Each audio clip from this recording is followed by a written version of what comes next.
For privacy reasons, names and places have been changed. This story is inspired by true events. On the morning of July 12, 2011, 27-year-old Blake O'Connor left his home in the Catskill Mountains of New York for a solo biking and climbing adventure. He never returned. Despite an extensive search involving local authorities and volunteers, Blake vanished without a trace, leaving his family and girlfriend with agonizing uncertainty. For 12 long years, they lived with the unanswered questions surrounding his disappearance. Then, in the spring of 2023, a group of climbers made a chilling discovery high on a remote cliff face. This is the complete investigation into what happened to Blake O'Connor. Before we continue, let us know where you're watching from, and if you enjoy this content, consider liking and subscribing to our channel. Now let's continue. Blake O'Connor, a 27-year-old critical care nurse, lived a life dedicated to helping others. To his family and friends, he was known for his infectious laugh, his unwavering optimism, and his love for the outdoors. Home videos show a smiling Blake, surrounded by loved ones, celebrating birthdays and holidays. Photographs capture his adventurous spirit. Blake kayaking down a rushing river, Blake grinning at the summit of a challenging hike, Blake astride his well-worn mountain bike. His girlfriend, Elena Martinez, remembers him as a kind and compassionate soul, a man who found solace in the tranquility of nature. In the summer of 2011, Blake planned a solo biking and climbing trip to the Catskill Mountains, a familiar escape for him. Maps meticulously marked with his intended routes and campsites detail a planned exploration of the region's rugged trails and towering peaks. He packed his gear, shared his itinerary with Elena, and set off on what should have been a rejuvenating weekend adventure.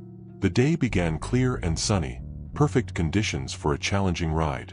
Blake's initial progress, tracked through cell phone pings and sightings by other hikers, followed his planned route. He reached the base of a particularly steep climb, a section known locally as Devil's Ledge, notorious for its treacherous terrain. It was here that his tracks abruptly ended. His abandoned mountain bike, discovered precariously close to the cliff edge, became the first ominous sign that something had gone terribly wrong. First responders, alerted by a fellow hiker who stumbled upon the bike, immediately launched a search. The initial search party, comprised of local law enforcement and volunteer rescue teams, combed the area surrounding Devil's Ledge. The rugged terrain, dense foliage, and sheer cliffs hampered their efforts. Search dogs were deployed, their sensitive noses straining to pick up Blake's scent amidst the wilderness. Helicopters buzzed overhead, their pilots scanning the vast expanse of forest and rock. Days turned into nights, the search continuing relentlessly under the glare of floodlights. The initial hope of a quick rescue slowly dwindled as the search yielded no results. Interviews with members of the search party reveal the growing sense of despair and the daunting challenges they faced. The steep drops, loose scree, and unpredictable weather made the search incredibly perilous. After an exhaustive week, with no sign of Blake and all leads exhausted, the official search was called off. The mystery of Blake O'Connor's disappearance cast a long shadow over the Catskill Mountains, leaving behind a devastated family, a grieving girlfriend, and a community grappling with unanswered questions. The initial police investigation into Blake O'Connor's disappearance began immediately. Detectives from the local sheriff's department, experienced in missing person cases, were assigned to the case. They meticulously documented the scene, photographing the abandoned bicycle, collecting any potential evidence, and mapping the area. Interviews with detectives who worked the initial investigation reveal the challenges they faced from the outset. The lack of witnesses, the vastness of the search area, and the rugged terrain presented significant obstacles. Early theories ranged from an accidental fall to the possibility of foul play, with the less likely scenario of Blake intentionally getting lost also considered. The physical evidence found at the scene offered few clues. Footprints leading to the cliff edge, consistent with Blake's shoe size, suggested he had approached the precipice. The position of the bicycle, coupled with the absence of any signs of a struggle, initially pointed towards an accidental fall. However, the lack of a body raised serious questions. Experienced search and rescue personnel emphasized the likelihood of finding some trace of Blake if he had indeed fallen from the cliff. The sheer drop, combined with the rocky terrain below, should have resulted in visible injuries or at least some remnants of clothing or equipment. The absence of such evidence deepened the mystery surrounding his disappearance. Interviews with Blake's family and Elena Martinez reveal their growing frustration with the lack of progress in the investigation. They described Blake as a meticulous planner, not prone to taking unnecessary risks, especially in an environment he knew well. They expressed their belief that something more sinister had occurred, urging investigators to consider the possibility of foul play. As weeks turned into months, the initial flurry of activity surrounding the investigation gradually subsided. Leads dwindled, and the case, while officially still open, began to grow cold. The uncertainty surrounding Blake's fate weighed heavily on his loved ones, leaving them with a gnawing sense of unease and a desperate desire for answers. The passage of time did little to ease the pain of Blake O'Connor's disappearance. Seasons changed, painting the Catskills in vibrant hues of autumn and blanketing them in winter's white, but the landscape held no answers. For Blake's family and Elena, each passing day brought renewed heartache and a deepening sense of loss. Birthdays and holidays, once joyous occasions, became poignant reminders of their missing loved one. Home videos, once cherished keepsakes, now served as bittersweet testaments to a life tragically cut short. The investigation, once a whirlwind of activity, gradually slowed to a crawl. Detectives, burdened with new cases and limited resources, were forced to prioritize their efforts. The lack of new leads and the challenging terrain of the Catskills made the search for Blake increasingly difficult. The case, while officially still open, effectively went cold. Interviews with Blake's family and Elena captured the agonizing frustration of this period. They spoke of their relentless efforts to keep Blake's memory alive, organizing searches, contacting media outlets, and tirelessly advocating for continued investigation. Their unwavering hope, though tested by time and disappointment, never truly faltered. They clung to the belief that one day, somehow, they would find answers. Elena, in particular, remained steadfast in her conviction that something untoward had happened to Blake. She recounted their last conversation, his excitement for the trip, and his meticulous planning. She stressed his familiarity with the Catskills and his cautious nature, arguing against the theory of an accidental fall. Her words, tinged with sadness and a quiet determination, underscored the profound impact of Blake's disappearance on her life. The vastness of the Catskill Mountains and the inherent difficulties of searching such a rugged terrain contributed to the complexity of the case. Brief mention of other missing person cases in the region highlighted the challenges faced by law enforcement in these investigations. The dense forests, treacherous cliffs, and unpredictable weather often conspired to obscure evidence and hinder search efforts. These factors, combined with the passage of time, made it increasingly difficult to find closure for the families of the missing. As years passed, a sense of resignation settled over the community, a quiet acceptance that Blake's fate might forever remain a mystery. Yet, beneath the surface of this resignation, a flicker of hope persisted, a belief that someday, perhaps through a chance discovery or a renewed investigative effort, the truth would finally be revealed. 12 years after Blake O'Connor vanished, a chance discovery rekindled the hope that had long dwindled. A group of experienced rock climbers, scaling a remote section of the Catskills near Devil's Ledge, stumbled upon a weathered and partially obscured object wedged deep within a crevice. Footage captured by one of the climbers shows the rugged terrain, the sheer rock face, and the precarious location where the object was found. As they carefully dislodged it, they realized they had found a mountain biking helmet, its once vibrant colors faded and scratched by years of exposure to the elements. The helmet bore a striking and disturbing feature. A deep gash, clearly visible even through the accumulated grime, ran across the back. The gash, upon closer inspection, appeared consistent with the clean cut of a knife blade, a detail that immediately raised suspicions of foul play. The climbers, recognizing the potential significance of their discovery, immediately contacted the local authorities. The helmet, carefully bagged and tagged as evidence, was transported to the state crime lab for analysis. Forensic experts meticulously examined the helmet, hoping to glean any clues that might shed light on its owner and the circumstances surrounding its discovery. Hair samples, painstakingly extracted from the interior padding, were compared to DNA profiles in the National Missing Persons Database. The results confirmed what many had dared to hope: the helmet belonged to Blake O'Connor. The discovery of the helmet, and the chilling presence of the knife mark, breathed new life into the long-dormant investigation. What had initially seemed like a tragic accident now took on a more sinister dimension. The possibility of foul play, once a peripheral theory, now became the central focus of the renewed investigation. For Blake's family and Elena, the news brought a mixture of relief and renewed anguish.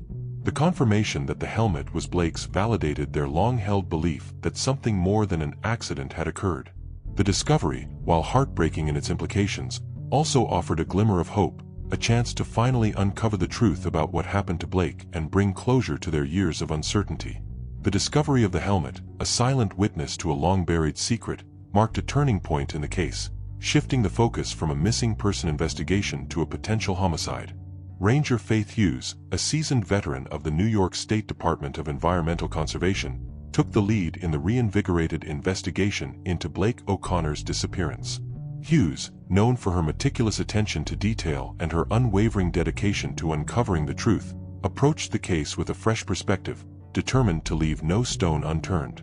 Her first priority was to thoroughly examine the newly discovered helmet. The deep gash, suggestive of a knife blade, became the focal point of the forensic analysis. Experts carefully studied the angle and depth of the cut, determining that it was inflicted with considerable force, consistent with a deliberate act of violence. The location of the gash, on the back of the helmet, suggested that Blake may have been attacked from behind. The most crucial piece of evidence came from DNA analysis. Swabs taken from the interior of the helmet yielded a DNA profile that did not belong to Blake. This profile was then run through the National DNA Database, resulting in a match. The DNA belonged to Preston Palmer, a fellow nurse who had worked alongside Blake at the same hospital. The discovery of Palmer's DNA on Blake's helmet immediately shifted the investigation towards him. Detectives began to delve into Palmer's background, looking for any connection between him and Blake beyond their shared profession. They learned that Palmer had been a colleague of Blake's for several years, working in the same critical care unit. Initial interviews with hospital staff revealed a complex dynamic between the two nurses. While outwardly cordial, there was an undercurrent of tension, stemming from a recent promotion that Blake had received, a promotion that Palmer had also sought. This revelation provided a possible motive for Palmer's involvement in Blake's disappearance: professional jealousy. Elena Martinez, Blake's girlfriend, corroborated this theory. In an emotional interview, she described Palmer as resentful and envious of Blake's success. She recounted instances where Palmer had made disparaging remarks about Blake, questioning his qualifications and suggesting that he had only received the promotion due to favoritism. Elena painted a picture of a man harboring deep-seated resentment, a resentment that could have potentially escalated into violence. Investigators began to build their case against Preston Palmer. They meticulously reviewed surveillance footage from the hospital, searching for any evidence of interaction between Palmer and Blake in the days leading up to Blake's disappearance. They interviewed hospital staff, seeking further insights into the relationship between the two nurses and any unusual behavior exhibited by Palmer around the time of Blake's trip. Witness testimonies, coupled with the DNA evidence found on the helmet, began to paint a compelling picture of Palmer's involvement in Blake's disappearance. The pieces of the puzzle were slowly falling into place, pointing towards a premeditated act of violence motivated by professional jealousy. The interrogation of Preston Palmer took place in a small, sterile room at the state police barracks. The room, devoid of any decoration, contained only a table, 2 chairs, and a video camera mounted in the corner, silently recording the proceedings. Palmer, initially calm and collected, maintained his innocence, denying any involvement in Blake O'Connor's disappearance. He claimed to have been out of town on a camping trip the weekend Blake went missing, offering an alibi that investigators had already discredited through cell phone records and witness testimonies. As the interrogation progressed, detectives presented Palmer with the evidence they had meticulously gathered. They laid out the timeline of Blake's disappearance, highlighting the inconsistencies in Palmer's alibi. They presented the damning DNA evidence, the irrefutable link between Palmer and the helmet found wedged in the rocks near Devil's Ledge. They confronted him with Elena Martinez's testimony, her account of Palmer's resentment towards Blake, his simmering jealousy over the promotion. Faced with the mounting evidence, Palmer's composure began to crack.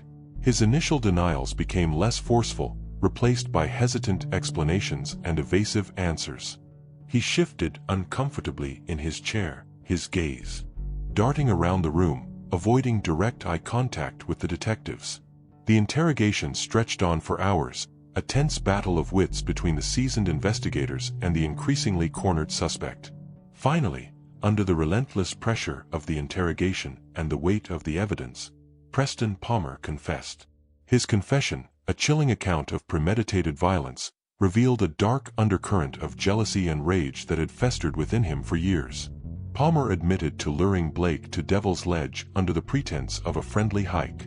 He described how he had waited for the opportune moment, a moment when Blake was distracted by the breathtaking view, before pushing him from the cliff. He then retrieved Blake's helmet, carefully wiping it clean of his own fingerprints before hiding it in the crevice, hoping to stage the scene as an accident. He confessed to carrying a knife that day, a knife he used to inflict the gash on the helmet, a calculated attempt to further mislead investigators. Palmer's confession led authorities to a remote, heavily wooded area at the base of Devil's Ledge. Guided by Palmer's detailed instructions, search teams began the grim task of recovering Blake's remains. The terrain, treacherous and unforgiving, made the recovery effort challenging. After several hours of painstaking searching, they located skeletal remains, confirmed through dental records to be those of Blake O'Connor. The recovery of Blake's remains brought a sense of closure to his family, a closure that had eluded them for 12 long years. While the discovery confirmed their worst fears, it also allowed them to finally lay Blake to rest and begin the long process of healing. Law enforcement officials expressed satisfaction at finally solving the case, bringing justice to Blake and his family. The meticulous investigation, the tireless efforts of the search teams, and the breakthroughs in forensic science had finally brought a killer to justice. The resolution of the case, while bittersweet, reaffirmed the importance of persistence in solving cold cases and the power of DNA technology in uncovering the truth. The trial of Preston Palmer captivated the small Catskill community and beyond. Media outlets from across the state descended upon the courthouse, eager to cover the dramatic conclusion to a case that had remained unsolved for over a decade. Palmer, facing charges of second-degree murder, pleaded not guilty, his defense team arguing that the confession had been coerced and that the circumstantial evidence was insufficient to prove guilt beyond a reasonable doubt. The prosecution, led by a seasoned district attorney, presented a compelling case, meticulously laying out the evidence against Palmer. They presented the DNA evidence found on Blake's helmet, the expert testimony regarding the knife mark, and Elena Martinez's poignant account of Palmer's resentment towards Blake. They played excerpts from Palmer's confession, highlighting his detailed description of the crime and his admission of guilt. The defense, in their closing arguments, attempted to cast doubt on the reliability of the DNA evidence and questioned the validity of Palmer's confession, suggesting that he had been pressured into admitting to a crime he did not commit. However, the weight of the evidence proved overwhelming. After days of deliberation, the jury returned a verdict: guilty. Preston Palmer was convicted of second-degree murder and sentenced to a lengthy prison term. The courtroom erupted in a mix of emotions.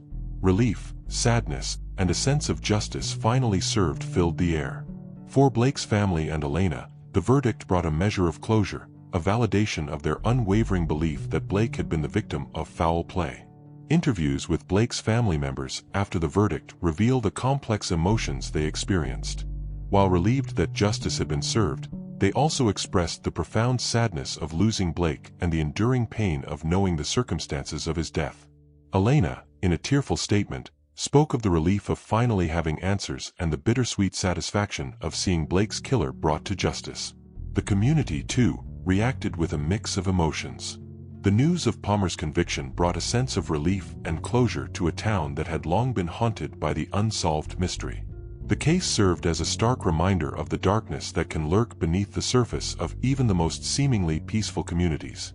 The resolution of the Blake O'Connor case underscored the vital role of persistence in solving cold cases. The dedication of law enforcement, the advancements in forensic science, and the unwavering determination of Blake's loved ones finally brought the truth to light. The case also highlighted the power of DNA technology in identifying perpetrators and solving crimes, even after years have passed.